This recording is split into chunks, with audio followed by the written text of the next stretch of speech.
काम बीज का ज्ञान बीज में परिवर्तन परिष्कार। मनुष्य अपने जीवन में दो तरह की संपदा लेकर आता है, एक प्राण संपदा, एक संस्कार संपदा। प्राण संपदा जिससे हमारा शरीर चल रहा है, दूसरे संस्कारों की संपदा, जो संस्कार हम जीन्स में माता पिता से और सब हमारे पितामह से, प्रपितामह से, grand parents, great grand parents से लेके आए, संस्कारों की संपदा। प्राण की संपदा की डोर के सहारे शरीर, मन और आत्मा एक दूसरे से जुड़े हुए हैं। यही एक डोर है जो हमारे शरीर, मन, आत्मा को एक दूसरे से जुड़े हुए हैं। जिस दिन ये डोर टूट जाएगी उस दिन ये सब अलग अलग हो जाएंगे। शरीर, प्राणी, मन, उसकी आत्मा सब अलग अलग हो जाएंगे और इसी को कहते हैं मृत्यु। तो प्राण की डोर से हम लोग जो प्राण की संपदा की डोर के सहारे बंधे हैं, शरीर, मन और आत्मा, इस डोर को टूटने नहीं देना चाहिए। मन और आत्मा कभी नहीं मरते, केवल शरीर मरता है बस। और शरीर, मन और आत्मा तीनों मिलकर गहराई से जो काम करते हैं, शरीर, मन और आत्मा तीनों मिलकर के गहराई से, चाहे वो विषय वासना हो और चाहे वो पढ़ाई हो, चाहे स्वाध्याय हो, चाहे वो सदगुरु का चिंतन हो, वही चीज संस्कार में बदल जाती है। वही चीज संस्कार में बदल जाती है। शरीर, मन और आत्मा जिस काम को मन लगा के करते हैं, किसी गहराई में जाकर करते हैं, वही चीज संस्कार में बदल जाती है। संस्कारों के अनुसार ही नई जिंदगी मिलती है। जैसे संस्कार होते हैं वैसे आदमी का जीवन होता है। भगवान कृष्ण गीता में एक बहुत अच्छी बात कहते हैं। मैं हर बात का समाधान गीता से देता हूं, तो ये मान के चला करो कि गीता वास्तव में समाधान है। योग भ्रष्ट पुरुष पुण्यवानों के लोगों को, अर्थात स्वर्ग आदि उत्तम लोगों को प्राप्त होकर बहुत वर्षों तक निवास करके फिर शुद्ध आचरण वाले श्रीमान पुरुषों के घर में जन्म लेता है। 6 अध्याय का 41वां श्लोक, पुनर्जन्म होता है उसे। फिर शरीर में संग्रह किए गए संस्कारों को और उनके द्वारा प्राप्त बुद्धि संयोग को प्राप्त हो जाने के कारण, हे कुरुनंदन, उसके प्रभाव से परमात्मा की प्राप्ति रूपी सिद्धि के लिए पहले से भी बढ़कर प्रयत्न करता है। अर्जुन का प्रश्न क्या है कि अगर कोई बहुत पापी से पापी व्यक्ति है और पापी से पापी व्यक्ति भी संयम नहीं बरत पा रहा है किसी कारणवश, खान पान में संयम, इंद्रिय संयम, तो ऐसा आदमी का मन अगर योग से विचलित हो गया है तो वह भगवत साक्षात्कार को प्राप्त होकर किस गति को प्राप्त होता है? भगवान कृष्ण कहते हैं कि वो नष्ट नहीं होता। आत्मोद्धार के लिए, भगवत प्राप्ति के लिए कर्म, छोटा सा भी कर्म करने वाला कोई भी व्यक्ति, हम जो कर्म कर रहे हैं ये भगवत प्राप्ति के लिए कर्म है, कभी भी कोई मनुष्य दुर्गति को प्राप्त नहीं होता। वो क्या कहते हैं? ऐसा व्यक्ति श्रीमान पुरुषों के घर में जन्म लेता है। श्रीमान पुरुष मतलब पैसे वाले नहीं, संस्कारवान। जैसा उनको आप श्रीमान नाम से संबोधित करते हैं इसलिए बड़े बड़े लोग हैं, नहीं, संस्कारवान लोगों के घरों में जन्म लेता है।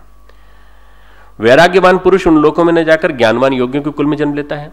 परंतु ये तत्र तम बुद्धि संयोगम लभते पुरुदेहिकम, ये सारे के सारे जितने भी संस्कार हैं यही हमारे पुनर्जन्म का कारण बनते हैं। संस्कारों के अनुरूप नई जिंदगी मिलती है, इसी के सहारे मनुष्य अपनी प्राण संपदा खर्च करता है। जैसे संस्कार होते हैं वैसे प्राण संपदा खर्च करता है आदमी। कर्म मनुष्य का और प्राण की संपदा, तो उसका अपव्यय आदमी दो तरह से करता है। एक तो आपने संपदा कमाई संस्कारों के माध्यम से, प्राण संपदा, इसका एक तो सुनियोजन हो गया, दूसरा क्या हो गया? अपव्यय। मैं पहले अपव्यय की बात कर रहा हूं। अपव्यय यानी खर्च। प्राण को खर्च कैसे करता है आदमी? दो तरह से। एक उच्च स्तरीय भावनाओं में, त्याग में, वहां इसको लगाता है,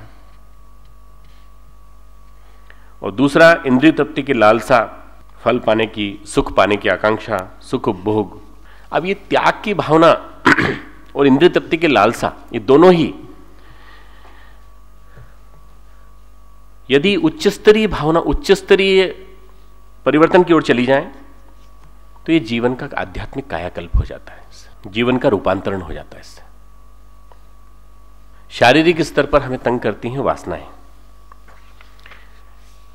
इंद्रिय सुख के रूप में हमारे सामने आती हैं। प्रत्येक इंद्रिय को हम तृप्ति देना चाहते हैं। हम ना समझ हैं, समझदार नहीं है। जो जीवन हमें मिला है उस जीवन को हम पूरी तरह से क्षय करते चले जा रहे हैं। तृप्ति में हमको असाधारण सुख मिलता है अपने ही प्राण के क्षरण से। ऐसी बेवकूफ़ी शायद मनुष्य करता है, अपने ही प्राण के क्षरण से at the cost of one's vital energy, अपनी ही वाइटल एनर्जी के लॉस पर जो असाधारण सुख प्राप्त करने की बात सोचे, वो व्यक्ति नासमझ कहा जाएगा। प्रत्येक इंद्रिय को तृप्ति देने की बात, चाहे खान पान की बात हो, चाहे विचारों में कामुकता के विचारों का कंटिन्यूस आना जाना, या अनावश्यक समय नष्ट करना, ये भी एक प्रकार से एक असंयम है। गुरुदेव उदाहरण देते थे कि कुत्ता हड्डी चूसता है तो हड्डी को भोजन मानता है, तो हड्डी को चबाते चबाते, हड्डी को चूसते चूसते वो उसके दांतों से ब्लड आने लगता है, उन ब्लड के स्वाद को वो हड्डी से आने वाला स्वाद समझ लेता है। लगभग मनुष्य की भी यही वृत्ति होती है। मनुष्य अपने कॉस्ट पर, अपनी वाइटलिटी की लॉस की कॉस्ट पर, अपनी प्राण शक्ति के लॉस की कॉस्ट पर अपनी प्राण शक्ति का क्षरण करता है, इंद्रिय सुख में तृप्ति महसूस करता है। इसमें जो अहम की पूर्ति में कोई विघ्न पड़ता है, तो इसमें प्राण शक्ति का क्षरण इतना नहीं होता, पर शक्ति बिखरती जरूर है, शक्ति बिखरती जरूर है इसमें।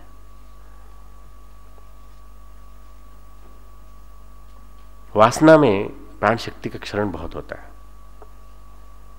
पंत गुरुदेव ने आध्यात्मिक काम विज्ञान पुस्तक में लिखा है कि इस काम बीज को यदि ज्ञान बीज में बदल लिया जाए, काम बीज का यदि ऊर्ध्वगमन कर लिया जाए, इस ऊर्जा को यदि ऊपर उठा लिया जाए, तो यही ऊर्जा आपके लिए प्रोडक्टिव हो जाएगी, यही ऊर्जा आपके लिए एनर्जी का स्रोत बन जाएगी।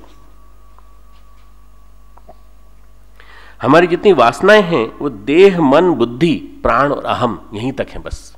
देह, मन, प्राण, बुद्धि और अहम, बस यहां तक है। इसके बाद वासनाओं को कोई प्रवेश नहीं है। इसके बाद केवल उच्च स्तरीय भावनाएं हैं, उच्च स्तरीय भावनाएं, उत्कृष्ट भावनाएं। तो शारीरिक स्तर पर इस प्राण को कहते हैं रेतस। शारीरिक स्तर पर जो प्राण होता है इसको कहते हैं रेतस।